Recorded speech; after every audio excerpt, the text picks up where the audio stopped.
जिसने भी ऐसा कहा है हम उसकी निंदा करते हैं। आदिवासी तेज है, तेज कैसे हो गया इसका कोई सवाल पैदा नहीं होता है। आदिवासी तेज है और तेज रहेगा और हमेशा इस देश को एक नई दिशा दिखाता रहेगा। आदिवासी तेज है, इतना तेज हो गया, इसमें क्या कहने का मतलब है? जयपाल सिंह मुंडा जी ने क्या कहा था संविधान सभा में कि आदिवासियों को आप लोकतंत्र मत सिखाइए। संविधान सभा में उन्होंने बहुत बुलंदी से झारखंड की आवाज़ को रखा था कि अगर लोकतंत्र सीखना है तो झारखंड के लोगों से सीखिए, झारखंड के आदिवासियों से सीखिए। और आदिवासियों की बात करते हैं, 1783 में तिलका मांझी ने आंदोलन किया, 1832 में वीर बुद्धू संदेश गया है अबरख नगरी कोडरमा में। लोग लालायित हैं कि कोडरमा की धरती से भी इनकलाब की इस आवाज़ को एक नया मुकाम देना है और लोगों ने इस आवाज़ को बहुत साथ दिया, एकदम जनसैलाब उमड़ पड़ा, लोगों ने साथ दिया और एक बहुत बड़ी क्रांति का आगाज़ यहाँ से हुआ है और इस क्रांति को साथ मिला है। कोडरमा की धरती से झारखंड के लोगों को ये संदेश देना चाहते हैं कि झारखंड की स्थानीय नीति, नियोजन नीति, पुनर्वास नीति, झारखंड की नौकरियों में स्थानीय लोगों की आवाज़ है, उसको दबाने के लिए इसमें कुछ ऐसा एक क्लाउड जोड़ दिया जाए एक पिछले दरवाजे से, ताकि छात्रों के आंदोलन को कंट्रोल किया जा सके। तो इस इंटेंशन का हम विरोध पर, जो मुस्लिम आबादी है वो बहुत जागरूक आबादी है, मैं ये मानता हूँ।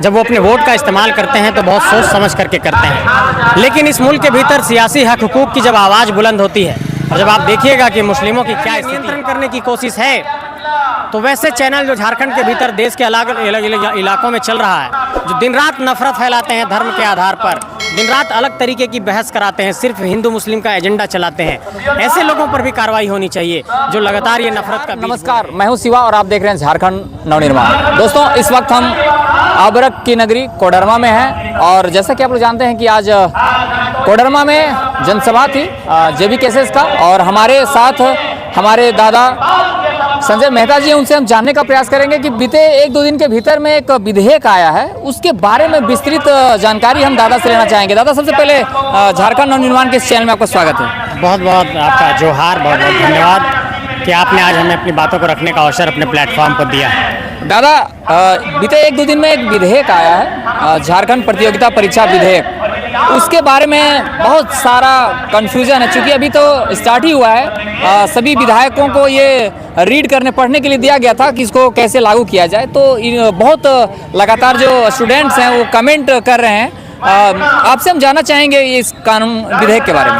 हाँ, इस ड्राफ्ट को हम लोगों ने भी पढ़ा है। देखिए, किसी भी विधेयक को बनाने के पीछे का इंटेंशन सबसे पहले समझा जाना चाहिए कि उसके पीछे क्या मनोभाव है किसी सरकार की।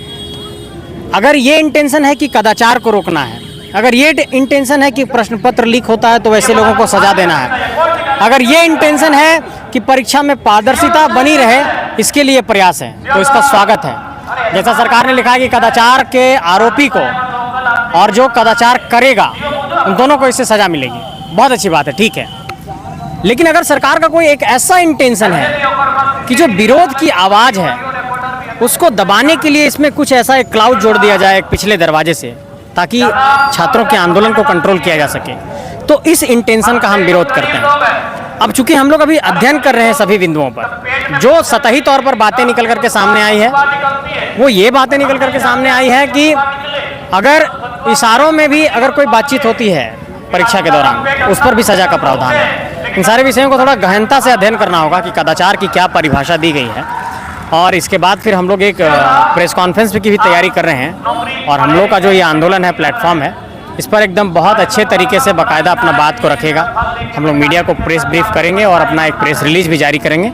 एक बार अध्ययन हम लोग बढ़िया से कर लेते हैं, फिर सारे बिंदुओं पर आप लोगों को बताएंगे। 3-4 विधायक इस पर विरोध जता रहे हैं और जो आजसू के सुप्रीमो हैं वो भी इस पर विरोध जता चुके हैं कि ये काला विधेयक है, ये लाना नहीं चाहिए। देखिए, मैंने कहा ना, इंटेंशन, सरकार को डर है ना आंदोलन से, कुछ 2 क्लाउज है। अभी मैं इसलिए खुल के नहीं बोल रहा हूँ, हम लोगों ने भी पढ़ा है और वो पढ़ने से ऐसा प्रतीत हुआ है कि नौजवानों को, छात्रों को कंट्रोल करने की एक कोशिश है केस मुकदमे में। ये कहीं ना कहीं लग रहा है जो पिछले आप लोग 6-7 महीने से नियोजन को लेकर के जो सरकार को घेरे हैं, एक बड़ा तबका जो स्टूडेंट है वो उठकर आया है और सरकार को घेरने की जो लगातार कोशिश हो रही थी, ये कहीं ना कहीं उसको रोकने की साजिश। देखिए, मैं तो बार बार कह रहा हूँ इंटेंशन की बात। सरकार तो मान लिया जाए कि जब भी कोई सरकार बनती है तो जनता को यही अपेक्षा होती है कि जन कल्याणकारी नीतियों पर काम करेगी, और जो देश में विधानसभा होता है, जो संसद होती है, उससे जनता की भावना और उम्मीदें जुड़ी होती हैं। तो संसद और विधानसभा इतना गरिमामय स्थल है कि उसका जनता के खिलाफ तो कोई दुरुपयोग राजनीतिक सत्ता को नहीं करना चाहिए। अगर ऐसा कुछ कर रही है और अगर विरोध करने की भी बारी आएगी तो हम लोग करेंगे। हम लोग सभी बिंदुओं पर अध्ययन कर रहे हैं। आज हम लोगों ने मंच पर भी अध्ययन किया, लेकिन आधिकारिक तौर पर हम लोग इस पर बोलेंगे, उस पर तैयारियां चल रही हैं। दादा, अभी कोडरमा में यहाँ पे जनसभा था, जनसभा में आप आए हुए थे, तो क्या लग रहा है ये यहाँ का जो जनसभा से आप क्या लोगों को कहना चाहेंगे? बहुत बड़ा संदेश गया है अबरख नगरी कोडरमा में। लोग लालायित हैं कि कोडरमा की धरती से भी इनकलाब की इस आवाज़ को एक नया मुकाम देना है, और लोगों ने इस आवाज़ को बहुत साथ दिया। एकदम जनसैलाब उमड़ पड़ा, लोगों ने साथ दिया और एक बहुत बड़ी क्रांति का आगाज़ यहाँ से हुआ है और इस क्रांति को साथ मिला है। कोडरमा की धरती से झारखंड के लोगों को ये संदेश देना चाहते हैं कि झारखंड की स्थानीय नीति, नियोजन नीति, पुनर्वास नीति, झारखंड की नौकरियों में स्थानीय लोगों को प्राथमिकता, झारखंड में जो लगातार जमीनों को छीनने की बात है, CNT-SPT कानून की बात है, 5वीं अनुसूची की बात है, इन सारे मसलों पर, OBC का आरक्षण का मसला है, सरना धर्म कोड का मसला, इन सारे मसलों पर हम लोग लगातार आवाज़ बुलंद कर रहे हैं। लेकिन पहली प्राथमिकता ये है कि झारखंड के स्थानीय और नियोजन नीति परिभाषित हो और झारखंड की नौकरी में झारखंडियों को प्राथमिकता मिले। दादा, एक सवाल मन में लगातार ये है कि चूंकि हमारा जो राज्य है वो शहरी भी है, ग्रामीण भी है, तो मैं जानना ये चाह रहा हूँ आपसे कि क्या लग रहा है जेबी केसेस की पकड़ शहरी में कितना है, ग्रामीण में कितना है, ये जानना चाहते हैं आपसे। देखिए, शहरी आबादी में एक बहुत बड़ी ऐसी आबादी है जो पलायन करके झारखंड आए हैं और निश्चित तौर पर इस माटी से उनका लगाव नहीं है क्योंकि दूसरे माटी से आए हैं। लेकिन शहरी आबादी में वैसी आबादी जो झारखंड की माटी से संबंध रखते हैं, झारखंडी भावनाओं से संबंध रखते हैं, वो हम लोगों के साथ हैं। गांव तो हम लोगों के साथ है ही। मैंने लगातार अपने भाषणों में कहा कि झारखंड के 5 प्रमंडलों के 24 जिले के 264 प्रखंडों के 32,623 गांव इस आंदोलन से जुड़े हैं और इस आंदोलन की आग पूरे गांव-गांव तक पहुंची है। और क्या गांव, क्या शहर, क्या प्रमंडल, क्या जिला, हर तरफ ये आंदोलन की आग पहुंची है और ये भी रुकने वाली नहीं है। दादा, एक मुस्लिम समुदाय जब भी चुनाव होता है तो मुस्लिम कम्युनिटी काफ़ी निर्णायक होती है चुनाव वोट के नज़रिए से देखा जाए, तो क्या लग रहा है उस पर आप लोग टारगेट कर रहे हैं? नहीं, सियासी तौर पर जो मुस्लिम आबादी है वो बहुत जागरूक आबादी है, मैं ये मानता हूँ। जब वो अपने वोट का इस्तेमाल करते हैं तो बहुत सोच समझ करके करते हैं। लेकिन इस मुल्क के भीतर सियासी हक हुकूक की जब आवाज़ बुलंद होती है और जब आप देखिएगा कि मुस्लिमों की क्या स्थिति है, तो उनका शैक्षणिक स्थिति बहुत हाशिए पर है। उनके समुदाय से आप देखिए BDO, CO, IAS, IPS, UPSC में सफल अभ्यर्थियों की संख्या कम है, अब चूँकि आ रही है ऐसी संख्या। तो इन लोगों को भी एक राजनीतिक तौर पर चिंतन करने की ज़रूरत है कि जिन लोगों ने हमारा वोट लिया है क्या उससे हमारा कल्याण हुआ है, और अगर हुआ है तो ठीक, और अगर नहीं हुआ है तो इस पर विचार करने की ज़रूरत है, सोचने की ज़रूरत है। तमाम मुस्लिम समुदाय के लोगों से ये कहना चाहते हैं कि ये झारखंड की लड़ाई है, सामूहिक लड़ाई है, मिल करके साथ दीजिए और इस आंदोलन को हम लोग आगे लेकर के जाएंगे और हम लोग के आंदोलन में सभी का साथ भी मिल रहा है। दादा, जिस तरह से आपका आंदोलन उग्र होते जा रहा है वैसे वैसे सरकार कहीं ना कहीं डरी हुई है और इस जो लगातार आपके आंदोलन को रोकने की एक साजिश हो रहा है जो मीडिया पर अटैक कर रही है सरकार, इस पर आप क्या कहेंगे? झारखंड नवनिर्माण के माध्यम से ये कहना चाहते हैं कि ये भी एक डिजिटल प्लेटफॉर्म है और संविधान का अनुच्छेद 19 का 1 ये कहता है कि सभी को अभिव्यक्ति की स्वतंत्रता है। मैं जो बोल रहा हूँ ये फ्रीडम ऑफ एक्सप्रेशन के अधिकार के तहत बोल रहा हूँ, आप जो बोल रहे हैं वो फ्रीडम ऑफ एक्सप्रेशन के तहत बोल रहे हैं। अभिव्यक्ति की स्वतंत्रता कभी भी प्रभावित नहीं होनी चाहिए एक स्वस्थ लोकतंत्र में, और अगर सरकार ने ऐसा कुछ किया है तो उस पर रिव्यू करने की ज़रूरत है कि क्या वास्तव में अभिव्यक्ति की स्वतंत्रता पर जो 19(2) में प्रतिबंध लगाए गए हैं उन प्रतिबंधों से इतर कोई बात कही गई थी।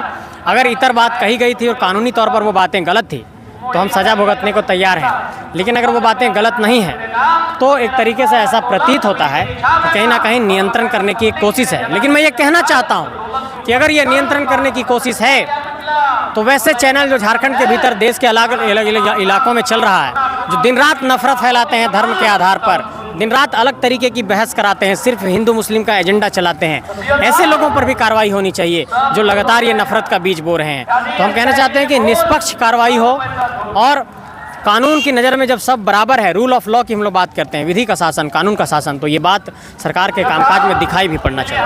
दादा, एक अंतिम सवाल आपसे हम लेना चाहेंगे।